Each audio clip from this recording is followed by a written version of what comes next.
Hi, Gregg Perry, another episode of What Makes This Object Great, the historic preservationist.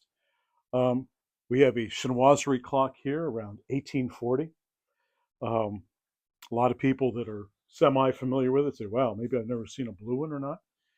Um, when I purchased this clock, it was black. So remember, at the conservation studio here, we do two things. We do exterior finishes, such as chinoiserie, marquetry, gilding, restoration, conservation, and we do dials, we do the clock mechanisms. So what drew me to this clock was the amount and the variedness of the decoration. Could barely see it because this clock was totally black. I couldn't see any gold. I could see gold subsurface through the black. As we said, after a couple hundred years, the Urushi lacquer on top of the gilding and the ornamentation, the colored ornamentation, turns black. So Um, I could see some places where the Urushi lacquer had chipped off, and I saw blue, blue, blue, blue, and there was a ton of blue. There was a ton of blue cases back in the period. A lot of scarlet, a lot of scarlet, a deep blood red, the blue like this, some turquoise, blacks, tortoise black and red, and I have a couple other blue ones, but nothing this beautiful. I mean, I find it absolutely gorgeous. You have kind of a salmon color in here, and then some browns, other than the golds. You have a lot of things going on here. And you have a minimal amount of raising here, not a lot of raising. A lot of this is, again, painted with one or two bristles or with a quill pen, dipping into, gold style paint. Gold dust sometimes mixed with Urushi lacquer. But when I saw this clock and I saw it was coming up, what drew me to this clock, and we really don't have to see it. And on the dial, it's Spitalfields. So the dial has yet to be restored, nor has the mechanism. So that's coming up. But what drew me to this was Mortley of Spitalfields. So where's Spitalfields? Spitalfields is one of my favorite places when I go back to London. Been there several times. It's one of the only, it's in the east side of London, one of the only places you can find a number of 18th century dwellings. They're basically, we would call them row houses today. Maybe we'd call them condos. I don't know. But they were row houses. And there's several blocks. There's about 4 blocks left. And it's been encroached in the last 425 years by skyscrapers. And the modern age is trying to buy those buildings and knock them down. So many, many years ago, like 35 years ago when I was over there, Um, and even before that, there was a man that I met named Crankshaw. And Dan Crankshaw is he's a European historian, but he's basically a British historian. And Dan's about 15 years older than I am. And somewhere in the late 60s, in the era of hippies, long hair, pot, and everything. Somebody like Dan and some of his friends that he hung out with, he was a history major in college. They found this. They found this area. I'm holding on to the bonnet or the hood here, so I got the door open once to leave her down. But so they found this area, and they could see that it was being encroached upon. Original homes dating back, some 400 years, and who lived there? The French Huguenots lived there. Huguenots, depending on who's speaking. If you're French, you're not French. So it was a very transitional area, very Jewish area, Hungarian area. You had Poles there. You had the French there at different times, utilizing these dwellings, and they were homes, probably only around 18, 20-foot facade. You nice big thick door. You walk in, but they're basically 4 stories high, utilizing the attic. So back in the 18th century, early 18th century, they're utilizing the attic for weaving. So this was a textile community by the French Huguenots, where were kicked out of France, or they left because they feared for their lives during the Edict of Nantes. So they left. England said, "Hey, you guys are wonderful weavers, and you can make fabric. Come on over here." and these buildings were available, and they went in the early 18th century, and they probably put people out just to buy them. So they lived in the building. Usually the third and fourth floor was where the machinery or the looms were, and that's where all the work occurred.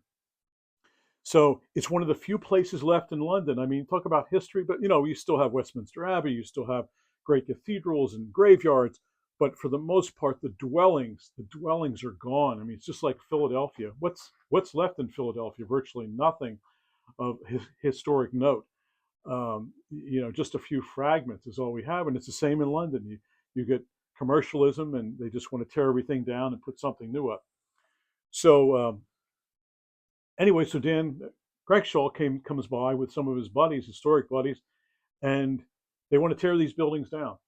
And they want to buy them. They want to buy them and start fixing these block by block by block. They want to start fixing them up. So he had, I guess, 7, 8, 9, 10 of his buddies, and it's my understanding they were squatters. They squatted in these buildings. They were actually tearing the tops of the buildings down, and they were living on the floors with no electricity, no water. They just went in and squatted, and they squatted in like the housing authority in London, and they filed lawsuits against the city, and they were armed with the historic entities in London that would back them up. So this went on for 4 or 5 years, and obviously, if these people are living in all these buildings, one guy living in each of 10 buildings, then the demolition crew is not tearing them down. They don't want to kill anybody.